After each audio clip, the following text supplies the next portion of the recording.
Esta semana en Cuadriga, el ejército alemán, ¿listo para más misiones? Entrenamientos a los kurdos en el norte de Irak. Entrega de ayuda para los afectados del ébola en África Occidental. Dos ejemplos de lo que el ejército alemán hace en zonas de crisis en otros países. Pero un informe encargado por el gobierno publicado esta semana dice que no disponen del equipamiento necesario.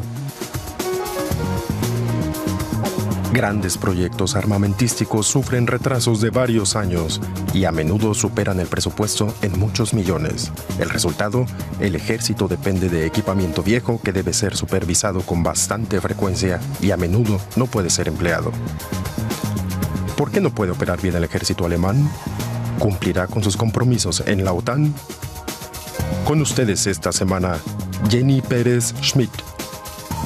Hola, ¿qué tal? ¿Cómo están ustedes? Muy bienvenidos a esta nueva edición de Cuadriga. La noticia causó estupor no solamente aquí en Alemania, sino también en el vecindario entero. El país con uno de los ejércitos más poderosos del mundo, el tercer exportador de armas a nivel global y el motor de la economía de Europa, no puede garantizar sus misiones militares de la OTAN en el exterior. La razón: fallos, averías, también equipamiento militar obsoleto. ¿Cómo puede ser eso posible? Y sobre todo, ¿cómo afecta esto en las misiones de las luchas internacionales, por ejemplo, contra el ébola, contra Estado Islámico o contra la crisis en Turquía?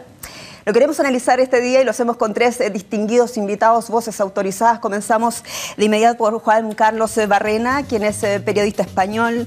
Juan Carlos comenzó trabajando en España como corresponsal de la agencia EFE en Bonn. Más tarde fue jefe de la oficina en Viena desde el verano del año 2006. Fue redactor jefe de la delegación de EFE en Berlín para Europa y Escandinavia hace unos meses. Juan Carlos ahora trabaja como periodista independiente desde Berlín. Fran Buchwald, licenciado en Ciencias Políticas, comienza su carrera televisiva en Maguncia. En 1992 comienza en la cadena ZDF. Es enviado como corresponsal a los Balcanes, a África y Oriente Medio. En 1996 se establece por algunos años en Río de Janeiro como director de estudios y corresponsal en Latinoamérica. Frank actualmente es periodista de temas políticos en los estudios berlineses de la cadena alemana ZDF. Y Xavier Servitja es analista en seguridad y política internacional, colaborador del Instituto Español de Estudios Estratégicos. Xavier estudió un máster en política internacional en Madrid y es licenciado en Ciencias Políticas y Relaciones Internacionales por la UAF de Barcelona.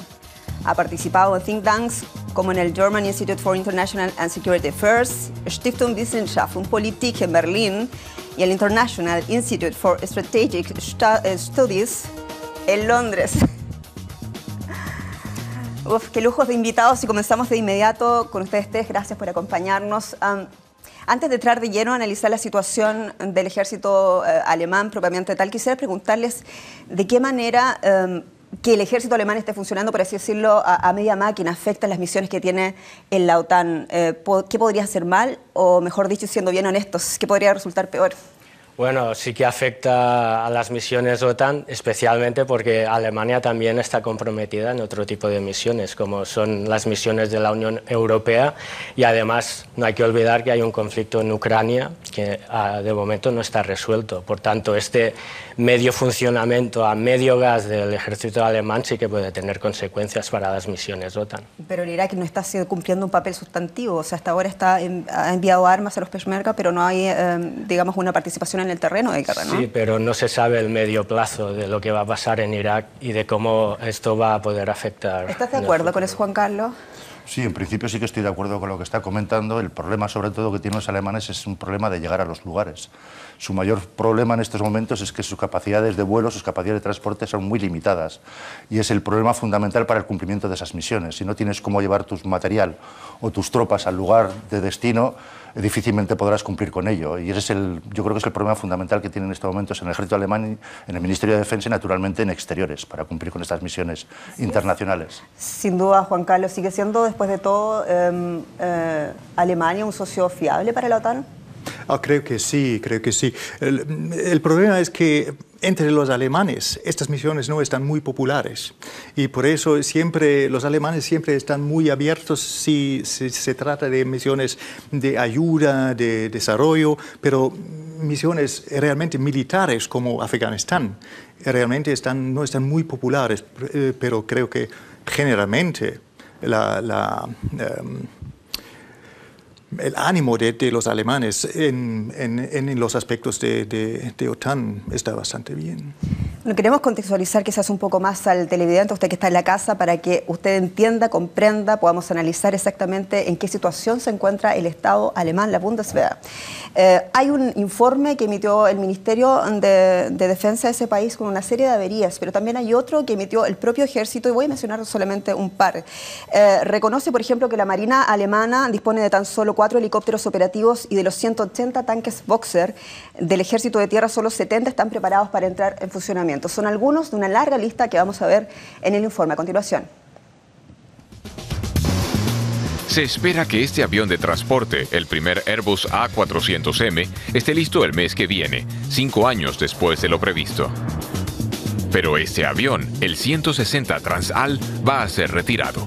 Ha estado 50 años de servicio y ya no es seguro. Los recientes problemas con este avión provocaron un embarazoso retraso en el transporte de armas desde Alemania a los kurdos en el norte de Irak. Con el tanque Puma se repite la historia, problemas técnicos, entregas con retraso y el coste sigue en aumento. Mientras tanto, gran parte del equipamiento del ejército alemán es inservible. Menos de un tercio de sus helicópteros de combate Tiger son operativos. Y de los 109 aviones Eurofighter, solo 42 están listos para la acción.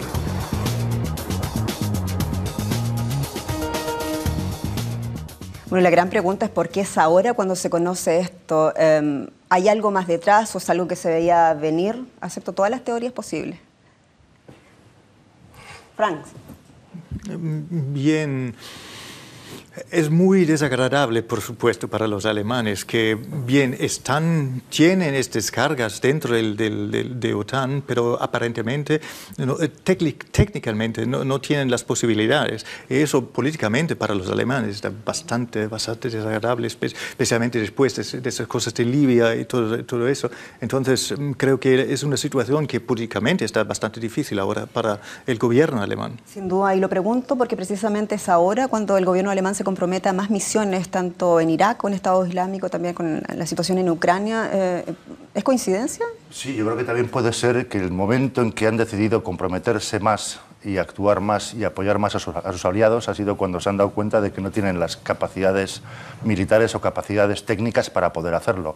El ejército alemán ha sido sometido en los últimos años a una profunda reforma con unos recortes presupuestarios bastante fuertes y todo eso incide, por supuesto, en su capacidad de acción. En el momento en que tienes menos dinero y tienes menos dinero para poder mantener el material que tienes, y si encima el material nuevo que has comprado no acaba de llegar, llega un momento en que el sistema tiene que colapsarse de alguna manera y por eso no hay tantas armas operativas en este momento como las que tenía que haber. Y a uno le cuesta entender que sea estos alemanes tan organizados, que prevean todo y que sea precisamente la rama castrense la que le suceda esto, Javier. Bueno, también hay que mirar el origen de todo esto porque es a mediados de los 90 cuando algunos estados europeos se comprometen a hacer un plan especial de armamento. Se invierte mucho, se demanda más de lo que realmente se necesita. Los plazos de entrega se van alargando, hay sobrecostes, esto afecta a los presupuestos, no solo el presupuesto militar en Alemania, sino hay muchos estados europeos que están en la misma situación. Y lógicamente lo primero que se va a recortar, se recorta en capacidades, o sea, menos gasolina, menos maniobra, aviones en los hangares para que una parte de ese presupuesto tenga que ir destinado a pagar intereses, a pagar el crédito por el que necesitabas para pagar todo esto. Y ahora ha estallado un poco también a raíz de que se necesita más presencia internacional de los actores que realmente quieren ser potencias internacionales, en el caso de Alemania. Sin duda, ¿y qué podría tener que ver en todo esto el lobby de la industria armamentista, la todopoderosa industria armamentística alemana? Se lo pregunto porque de la mano a esta lista de fallos que hemos visto recientemente, hemos analizado y visto en el informe también, va este pedido de aumento de presupuesto de parte de la ministra de Defensa, Ursula von der Leyen. La industria armamentística naturalmente es un lobby muy influyente en Alemania. El problema que tiene la industria armamentística es que los propios alemanes están recortando sus compras por cuestiones presupuestarias naturalmente, y la industria armamentística para desarrollar un prototipo o un proyecto nuevo necesita un mínimo de pedidos para poder hacerlo, ¿no? Si los alemanes recortan y recortan otros países que se suman a proyectos conjuntos para fabricar nuevos sistemas, la industria armamentística tiene sus problemas para hacerlo. Y si encima hay un sistema legal, como aquí en Alemania, que prohíbe la exportación de armas a determinados países por sus regímenes políticos, las posibilidades de venta son aún menores, con lo cual la industria armamentística se ve entre la espada y la pared para poder mantener un negocio que naturalmente tiene que ser hasta cierto punto rentable. Y tú a todo esto, ¿qué es lo que ves? ¿Es un problema actualmente de fondos o es un problema de gestión o una combinación de ambas cosas? En el caso del Ministerio creo que también ha sido un problema de gestión. Es un problema de gestión ¿Desde cuándo? Pero viene de hace muchísimos años, yo creo. No es una cosa que ha sucedido de hoy a mañana. Esto tiene que venir de hace 10, 12, 14 años. Los contratos que se hacen con la industria son generalmente muy favorables a la industria. No se tienen en cuenta controles a la industria para que los proyectos que se comprometen se cumplan en unos plazos fijados anteriormente y que se penalice unos retrasos para que la industria se vea forzada a trabajar con el tiempo establecido, ¿no? O sea, tiene razón la ministra cuando dice yo no soy la responsable de esto, hay que mirar para atrás, que también son otros responsables, también democristianos, que también estuvieron en la jefatura de Angela Merkel. Por supuesto, ella es una recién llegada al Ministerio de Defensa y naturalmente puedo decir la culpa es mía, la culpa es de los demás, pero el problema es que la culpa será suya a partir de este momento. O sea, si ella no es capaz de poner orden en su casa, llegará un momento que también se le eche la culpa a ella. ¿Frank, va a poder la ministra hacer lo imposible, ordenar las cuentas, como dice Juan Carlos, en su casa? Creo que la ministra se encuentra en una situación muy, muy difícil, porque la ministra de Defensa, ahora en Alemania, tiene un fondo completamente diferente. Viene del sector social, y las primeras cosas que ha hecho dentro del ministerio fue de proponer ideas sobre una Bundeswehr poco más favorable a familias y todo eso. Entonces, estas cosas muy, muy clásicos, política de defensa, no están la competencia central de la ministra, y ahora tiene que manobrar una situación que siempre fue extremadamente difícil en este ministerio. Y bien, para ella se encuentra en una situación muy, muy difícil políticamente. La pregunta, va a ser difícil, está claro, pero ¿va a ser capaz? Bien, a ver, ¿no? A ver, vamos a ver. Ursula von der Leyen ha probado como una política muy, muy adaptable a situaciones difíciles también. Vamos a ver qué sería posible para ella de manobrar esta burocracia muy, muy enorme y muy, muy, muy lenta también, burocracia militar en este ministerio. Vamos a ver, no está decidido ahora. Xavier. Sí, no, bueno, yo creo que es un problema de gestión y que un primer paso sería concentrar los esfuerzos en crear un núcleo operativo central que pueda atender a las misiones y luego, en un segundo término, intentar solucionar el tema del déficit. Lo que pasa, hay que entender también que la política de defensa es un bien público. Por tanto, hay que hacer pedagogía también al ciudadano para que vea que la defensa y la seguridad nacional también forma parte de un estado del bienestar.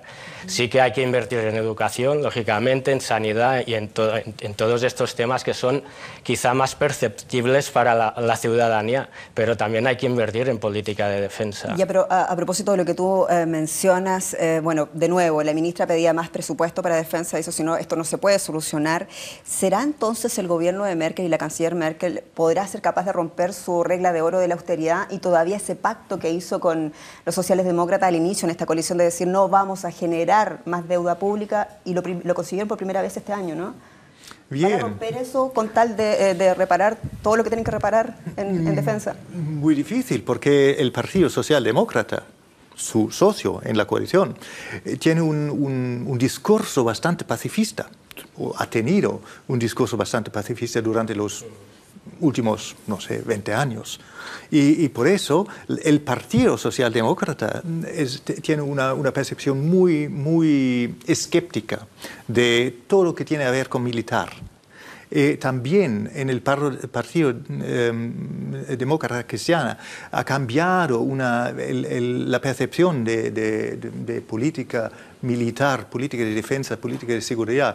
Los viejos en este partido, que eran muy favorables a una política de seguridad, de defensa bastante robusto, están en una minoría ahora, y la canciller siempre ha hecho una política muy popular en Alemania, bastante pacifista y muy cuidadosa con todos los aspectos militares en la política de ella. Entonces, para ella también significa un cambio de dirección, pero muy sensible, no muy cuidadosa. ¿No lo va a hacer la canciller?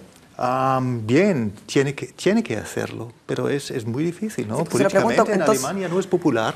Entonces, ¿cómo se soluciona esto si no hay más dinero? Está claro que quedaron en el pasado fondos que no se utilizaron, pero según la ministra se necesitan fondos frescos extras y pronto para solucionarlo, dice, en el mediano plazo. Entonces, si no es a través de dinero, ¿cómo se puede solucionar esto, Juan Carlos? Va a tener que ser a través de dinero, no queda otro remedio. Y luego, además, volviendo al tema de los socialdemócratas, el vicecanciller alemán, el señor Gabriel, que es el responsable de la economía alemana y, por supuesto, de la industria de este país, es el primero que también está reconociendo que no se puede descuidar a la industria armamentística local. Es una industria que tiene 100.000 puestos de trabajo en Alemania y que no se la puede abandonar. Hay que seguir cuidándola y, de alguna manera, procurar que tengan encargos y que tengan objetivos que cumplir para no irse realmente a la ruina. Y a todo esto, quizás lo que estamos viendo, Xavier, no podría ser quizás un reflejo también de lo que se le achaca la debilidad de la economía alemana, esto de ser extremadamente dependientes del exterior y de exportar demasiado capital en lugar de invertir en casa. Bueno, yo creo que es un problema un poco general que hay en Europa. Lo que pasa, ahora está el problema de esta deuda y de esta inoperatividad, pero lo que también hay que prever es el escenario futuro. O sea, cuando esté toda esta deuda cubierta, cuando se hayan recibido todos los pedidos que aún no se han recibido, hay estados que ya están invirtiendo en una nueva generación, en la llamada guerra del futuro. Estamos hablando de drones, estamos hablando de cyborgs, estamos hablando de robótica. Y claro, el planteamiento que se debería hacer defensa es si dar un paso más, ayudar a esta industria a desarrollar este nuevo sistema, este nuevo escenario de nueva guerra, que eso sí que puede dar pedidos. O sea, Xavier mencionó... Pero sí, al hilo de la otra pregunta, sobre todo lo que afecta a esto también es a la política exterior de Alemania, que es dónde se quiere situar a Alemania en el escenario internacional. Si Alemania está pidiendo un sitio permanente en el Consejo de Seguridad de Naciones Unidas, si necesita más presencia, si quiere más poder internacional, ese poder internacional se expresa en participando en misiones internacionales. Por tanto, desilusionando. Bueno, comprometiéndose naturalmente mucho más en el escenario internacional, no le queda más remedios. Si quieres ser un actor fundamental a nivel global de lo que sucede en política exterior y quieres tener influencia y quieres que tu voz se oiga más, no te queda más remedio que comprometerte y participar más en misiones internacionales. Hasta ahora la máxima en defensa de Alemania ha sido... armas sí, pero bombardeos no. En ningún caso, según ustedes, se podría llegar a esa otra, armas tampoco. ¿Ah? Es un poco complicado. Porque por esa impronta de tener que abrirse para lograr mayor presencia internacional. Pero lo que pide... Sí, esa es la otra percepción de los alemanes. Sí, estamos inocentes. Después de la Segunda Guerra hemos decidido de nunca más estar envolvido en ninguna confrontación militar, guerra nunca más. Fue la idea de los alemanes después de la Primera Guerra, de la Segunda Guerra Mundial. Después, el Bundeswehr fue fundado con el argumento de defensa del territorio alemán. Este cambio de idea, una Bundeswehr que también va a hacer misiones internacionales en lugares remotos en el mundo, como Afganistán, como otras áreas. Por ejemplo, en África. Sí, Malí, pero eso fue una cosa completamente diferente. Humanitaria, desarrollo. Para eso los alemanes están bastante de acuerdo, pero cuando militares han cosas militares, la percepción del público en Alemania está bastante negativa. Y aún así, cuando vemos los videos que vemos, o que no queremos mostrar por lo menos en Deutsche Welle, de la decapitación de europeos en manos de los terroristas de Estado Islámico, aún así no se mueven. Eso creo que los conflictos están diferentes. Creo que es esa idea en el gobierno alemán de dejar armas a los rebeldes kurdos en este conflicto ya fue una cosa bastante, con bastante coraje, ¿no? Porque la idea de exportación de armas en zonas de conflictos también es una cosa que es un tabú en la política alemana. El ministro el vicecanciller, el ministro de Economía, ha hecho un discurso bastante grande diciendo que para él sería muy importante tener argumentos morales que tienen un peso mucho mayor que argumentos de economía en el aspecto de exportación de armas o de cosas militares, del equipo militar a otros países.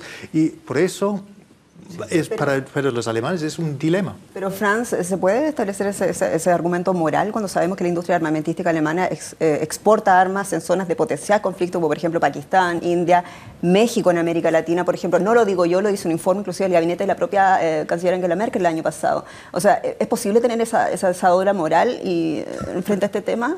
O sea, bien, eso es el dilema del gobierno alemán, ¿no? Lo que también pedía Gabriel es que todo el marco de la Unión Europea aplicara este mismo modelo que tiene Alemania del Parlamento, de una ley restrictiva en exportación, que los demás países también la aplicaran para poder competir en igualdad de condiciones, porque Francia, a través de Arabia Saudí, ahora mismo ha recibido un encargo para armar al ejército libanés. Luego en los países, en las monarquías del Golfo, que ahora mismo son unas de las que están exportando más armamento, hay países europeos que están exportando ahí. Alemania tiene que pasar por el Parlamento, hay este debate moral de si realmente se tienen que vender 300 carros de combate Leopard a Arabia Saudí o no.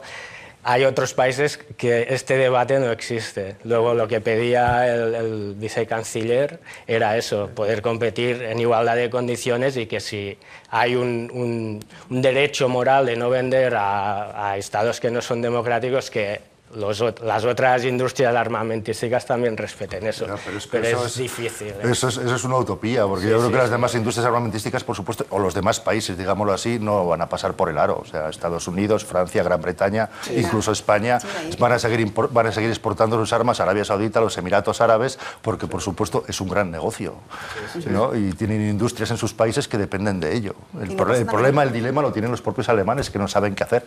Es un problema para ellos andar criticando las políticas nacionales que hacen países como Arabia Saudí o Qatar o los Emiratos, y a la vez suministrarles unas armas que pueden ser utilizadas también contra la propia población. Si no se podría dar también esa paradoja de alguna manera, que la industria armamentística que atiza, digamos, con la venta de sus armamentos a algunos conflictos en el mundo, no sea también después el gobierno federal que tiene que enfrentar estos conflictos, por ejemplo. ¿Se da esa paradoja? ¿Qué creen ustedes?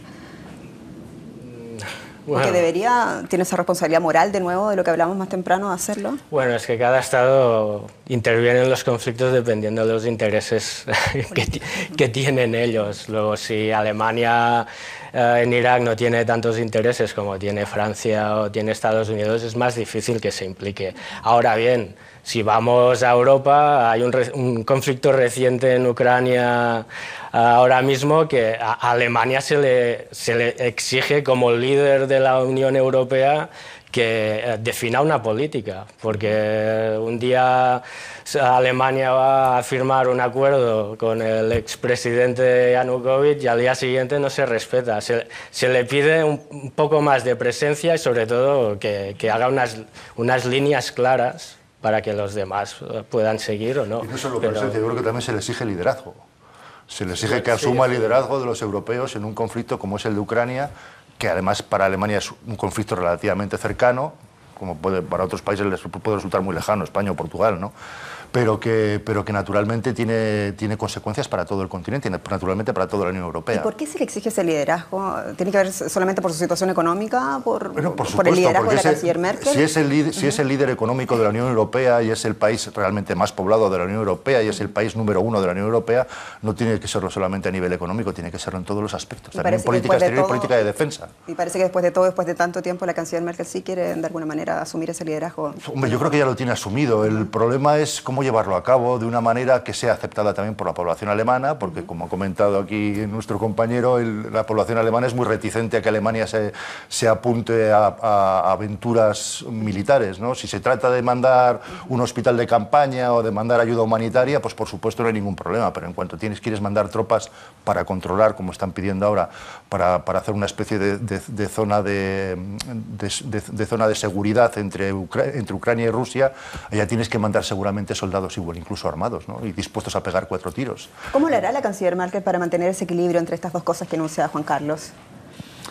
Eso es la arte de política, porque estoy convencido que la canciller personalmente tiene una analista bastante racional de la situación y está bien claro que se necesita de estar más presente en las misiones militares. Pero, por otro lado, hay que venderlo al público alemán, que está muy curioso con todo eso. Aventuras militares, eso es una frase que está muy popular en alemán, ¿no? O entre los alemanes. Y entonces el cargo de la canciller de mantener o manobrar esta situación está bastante difícil en este momento, porque la percepción de los alemanes, la autopercepción siempre fue que Alemania sería una gran Suiza, ¿no? Un país con poder económico, pero políticamente, militar, no vamos a hacer los manos en ninguna forma de sucio. Y eso no funciona más. Y creo que los alemanes tienen que aprenderlo en una manera poco a poco. Y eso es muy difícil, porque después de 1989, los alemanes han tenido la idea que ahora ha llegado la edad del fin de conflictos. Y ahora estamos despertando en una situación completamente diferente. Es muy difícil para muchos alemanes de comprender. Pero Frank, entonces, si es así, ¿cómo se plantea una solución viable? Considerando también de que ha habido bastante desilusión, sin ir más lejos, recordemos el fiasco de los drones del ex ministro de Defensa de Maciel, que fueron miles de millones de euros, también de contribuyentes alemanes que fueron a parar al archivo. Bien, sí, el problema de este dron no fue que no esté capaz de volar, el problema es que no hay una licencia de las autoridades del tráfico aéreo para dejarle volar. Eso es el problema, es un problema muy alemán, ¿no? Perdón que te interrumpa, pero esa licencia no está porque ese dron puede chocar con cualquier cosa y nadie se va a enterar, sí, antes, ¿o no? Bueno, también reparar este error cuesta 500 millones de euros. Y lo quiere hacer la ministra, la actual ministra quiere desempolvar ese proyecto y quiere sacarlo adelante. ¿Están de acuerdo? ¿Tú estás de acuerdo con eso? Sí, pero aquí hay que buscar responsables. O sea, si hay una mala planificación, si hay un responsable de esto, hay que buscarlo. Y si es con dinero público, hay un tribunal para acudir. Luego hay que desempolvar este proyecto. Bueno, la industria de los drones es precisamente una de las industrias que está en alza y que, como decía yo antes, todo lo que son innovaciones tecnológicas es una de las salidas que va a tener la industria armamentística, entre ellas también la de Alemania. Por tanto, es una inversión ahora que puede parecer que el público alemán no pueda entender, pero hay que hacer pedagogía. Este tipo de proyectos sí que son beneficiosos para la seguridad nacional de Alemania. Y es lo que se ha de intentar vender al electorado. Pero, a ver, los drones gustan a los alemanes porque no son tripulados y porque tampoco tienen armamento, normalmente, por lo menos estos drones lunas que ha ocupado sistemáticamente el gobierno alemán, pero también se sabe que necesitan el apoyo de tierra. Por ejemplo, los que se van a enviar a Ucrania, salía en la última edición de Bild am Sonntag, decía que necesita el apoyo por lo menos de 200 paracaidistas. Y ahí de nuevo se complicó la cosa, el debate acá interno. ¿Se puede hacer una cosa? ¿Está bien reeditar un proyecto como de los drones, por ejemplo? Es el debate que hay en Estados Unidos ahora mismo. En el caso del dron grande que nos ocupó al principio, que necesita otros 500 millones de euros más para poder ser finalizado, el problema no es solamente del aparato en sí, el problema son las tripas del aparato, porque este aparato lleva un sistema de reconocimiento, por lo visto, muy sofisticado, creado por los alemanes, que puede volar tanto en ese dron como en cualquier otro dron más o menos parecido, ¿no? Entonces, yo por lo que tengo entendido, los alemanes lo que quieren es llevar a término el desarrollo de ese sistema de reconocimiento, en este momento a bordo de ese dron, por eso quieren hacerlo volar otra vez, y en un momento dado, tras renunciar a lo que es el avión en sí, pero el sistema que lleva dentro, adaptarlo a otro dron, que ya existen los cines de fabricación americana que funcionan muy bien, y me imagino que no sería muy complicado adaptarle el sistema de reconocimiento de un aparato a otro. No, bueno, en España se está utilizando un pequeño truco para resolver el déficit de defensa, que es utilizar fondos extraordinarios de otros ministerios, por ejemplo el Ministerio de Economía, para ir cubriendo y pagando la deuda. Ojalá que no sea de salud tampoco. No, bueno, de salud desgraciadamente hay recortes en todos, pero se están haciendo partidas especiales y partidas extraordinarias para pagar misiones exteriores y mientras tanto ir recuperando un poco lo que es la industria de defensa. Pero no es una solución fácil, porque cuando tú a un contribuyente le dices que has malgastado miles de millones de euros en programas que dentro de 10 años van a quedar obsoletos, porque, repito, el escenario de las nuevas guerras es más robótico, no es un carro de combate o no es un Eurofighter, es otro tipo de guerra.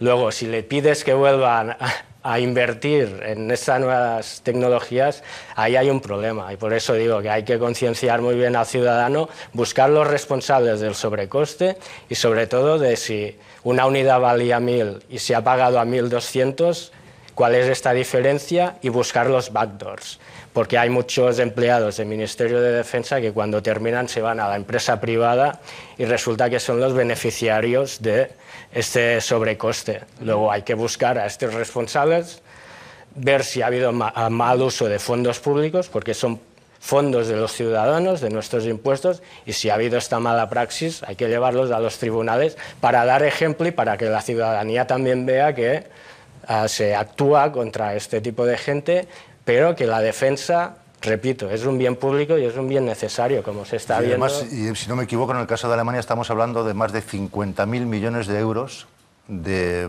sistemas de armamento que están todavía por entregar.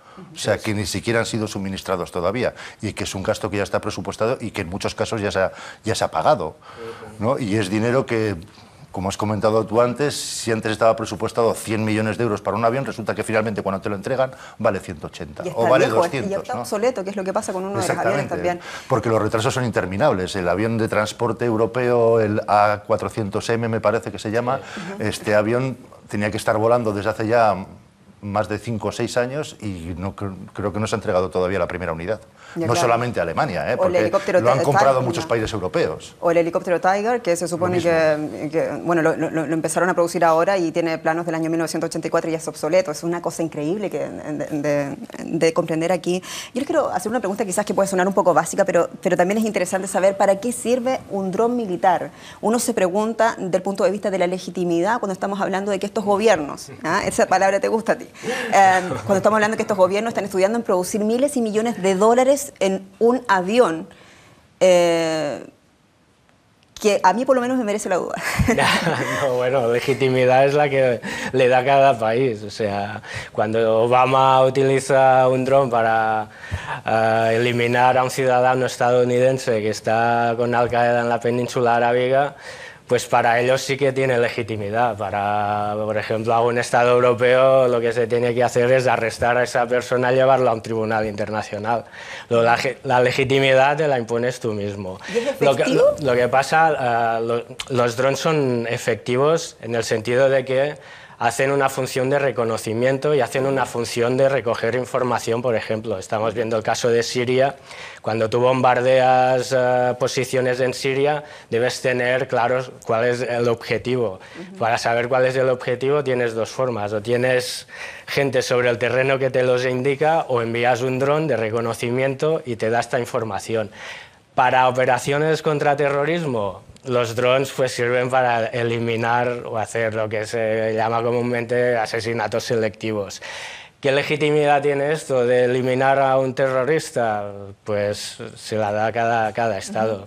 Pero yo me detengo en el tema de la efectividad, porque si lo vemos, por ejemplo, en el último caso, lo que está pasando en Siria con Kobane, por ejemplo, apareció ayer el primer ministro, o el actual presidente de Turquía, Erdogan, diciendo Estados Unidos no está haciendo lo suficiente y los bombardeos no están siendo efectivos. Y bueno, esto con drones. Sí, pero esto es, aquí hay un escenario político más que de bombardeos. Estados Unidos está esperando a que Turquía dé el paso para intervenir, y Turquía está esperando que a Estados Unidos le dé permiso para crear la zona de seguridad. Y mientras tanto lo que hay es un drama. ¿A Obama y a los estadounidenses les gustan los drones y a los alemanes les gustan o no? No, no, de ninguna manera. Los no tripulados y los no armados tampoco. No, los drones, la idea de drones, del ejército alemán con drones o las fuerzas aéreas alemanas con drones, es una idea muy, muy impopular en Alemania, porque eso está percibido como una arma despersonalizada. La idea que las fuerzas aéreas alemanas pueden trabajar con esos drones en Alemania políticamente es muy difícil Pero y en un año de debate, en un año de lobby, ¿no ha cambiado nada, un ápice, la opinión pública respecto del tema del dron? Me acuerdo de haber estado en este debate. Para mí es muy difícil de comprender, porque para un grupo de combate en tierra, en el teatro, como dicen los estratégicos, creo que el efecto está bastante similar cuando están atacados por una arma llegado de un dron o de un avión de combate, pero bien, es una percepción ética que está diferente en el público alemán. Xavier, ¿lo quieres convencer? No, ha dado en el clavo. Lo que hay es un debate incluso dentro de las Fuerzas Armadas sobre la humanidad o legitimidad que da en el sentido ético ir a luchar con formas robóticas, porque el debate está en las propias fuerzas aéreas estadounidenses. Los propios pilotos dicen que el factor humano, cuando se localiza un objetivo, es primordial para saber si se tiene que atacar o no. Un dron, el gamer que utiliza un dron en un cuartel secreto de Estados Unidos no tiene esta percepción. Desgraciadamente, la guerra va en el sentido de drones y de un búnker secreto lleno de gamers de videojuegos que utilicen robots, drones en escenarios de combate. O sea, lo que pasa en cuanto a la efectividad sobre el terreno, hay que recordar que un manual incautado por Al-Qaeda nos recordaba que para ellos les produce más pánico un dron, porque no saben nunca cuándo va a aparecer, que tener tropas sobre el terreno, porque las tropas sobre el terreno ellos saben cómo atacarlas. Ellos es lo que están deseando. Estado Islámico quiere tropas sobre el terreno, ¿por qué? Porque así puede demostrar su fuerza. No quiere drones, porque el dron les da pánico, o sea, y lo ponen los mismos manuales. A las tropas las tienes más o menos controladas, las ves y sabes dónde están, pero los drones el problema es que no sabes por dónde van a venir ni dónde van a llegar. Y el tema de impersonalidad es cierto, el que está pilotando un dron para Estados Unidos está sentado en Texas, en una base americana, y está jugando a marcianitos, como quien dice, ¿no? Está disparando contra una pantalla y es algo completamente impersonal. La gente que él posiblemente pueda estar viendo con la cámara de su dron, para él son muñequitos. Pero no sé, de alguna manera se pasa esa línea roja de perder, incluso como tú lo señalas, ese contacto, esa conciencia de la realidad que se está de verdad jugando a la guerra. Es que es algo completamente deshumanizado, ¿no? Es algo inhumano. Tus objetivos son piezas en una pantalla, sí, pero Obama que están a 5.000 kilómetros o 10.000 kilómetros incluso de ti. Sí, pero Obama prefiere, por ejemplo, esto. Por eso es tan reticente a enviar tropas sobre el terreno, porque prefiere que le derriben un dron que no llevar a 6 soldados estadounidenses en un ataúd. Luego es una cuestión de prioridades, también de política, de cultura política. Estados Unidos en ese sentido está más acostumbrado que los estados europeos. Para un estado europeo enviar un dron a matar a un ciudadano alemán, aunque sea un terrorista, no está dentro de sus valores. Lo que queremos nosotros pues, es coger a ese terrorista, ponerlo delante de un tribunal y dar ejemplo de nuestro Estado de Derecho. Los valores estadounidenses es otro. Si nos atacas, te vamos a perseguir, te vamos a encontrar tarde o temprano y te vamos a enviar un misil Hellfire con un dron y vamos a acabar contigo. ¿Hay un punto de retorno? ¿Se está en un punto de retorno con el tema de los drones? Lo pregunto porque también sé que muchos gobiernos en América Latina, inclusive para vigilar o salvaguardar estos puntos pendientes limítrofes que hay entre algunos países, se están utilizando drones también. ¿Hay un punto de retorno o ya es parte de la guerra del futuro, de la que tú hablabas más temprano? Yo creo que no hay punto de retorno. Esto va a ir cada vez a más. Y además no van a ser solamente drones que vuelan.